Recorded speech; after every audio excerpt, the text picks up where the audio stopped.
ইসরায়েলের আকস্মিক হামলার দাঁত ভাঙা জবাব দিচ্ছে ইরান। পাল্টা ক্ষেপণাস্ত্র হামলায় তেল আবিবের বেশ কিছু ভবন গুঁড়িয়ে দিয়েছে তেহরান। ইরানের পাল্টা হামলায় ধ্বংস হয়ে গেছে ইসরায়েলের আয়রন ডোম।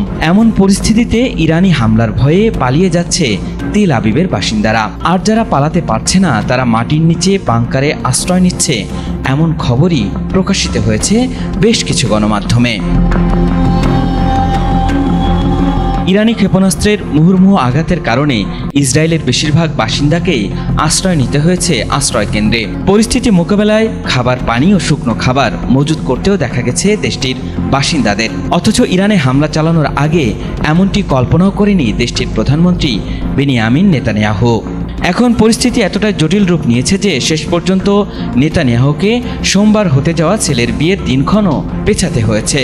এমন পরিস্থিতিতে ইরানের হামলার ভয়ে হতবিহ্বল ও ভীত হয়ে পড়েছেন ইসরায়েলিরা। মার্কিন সংবাদ মাধ্যম সিএনএনের জেরুজালেম প্রতিনিধি জেরেমি ডায়মন্ড জানিয়েছেন, ইরানি হামলার পর তেল আবিবের রাস্তায় ধ্বংসাবশেষ ছড়িয়ে ছিটিয়ে থাকতে দেখেছেন তিনি। সেখানে উদ্ধারকারী ও সামরিক কর্মীরা ধ্বংসস্তূপের মধ্যে তল্লাশি চালাচ্ছিলেন। তিনি জানান, এমন দৃশ্য দেখে মনে হয়েছে 4টি ব্যালিস্টিক ক্ষেপণাস্ত্রের আঘাতে এমন পরিস্থিতি তৈরি হয়েছে।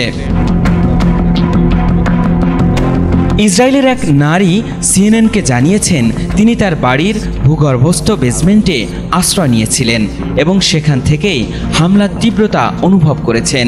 তিনি ডায়মন্ডকে বলেন, আমরা খুব সাবধানে বেরিয়ে এসেছিলাম কারণ আমরা ভীত ছিলাম।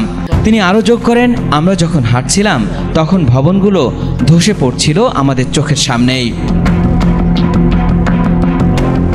ওই নারী সিএনএনকে আরও বলেন, বাতাসে ধোয়ার গন্ধ, আমাকে টি শার্ট দিয়ে নাক ঢাকতে হয়েছিল। বেসমেন্টে বিষাক্ত নিঃশ্বাস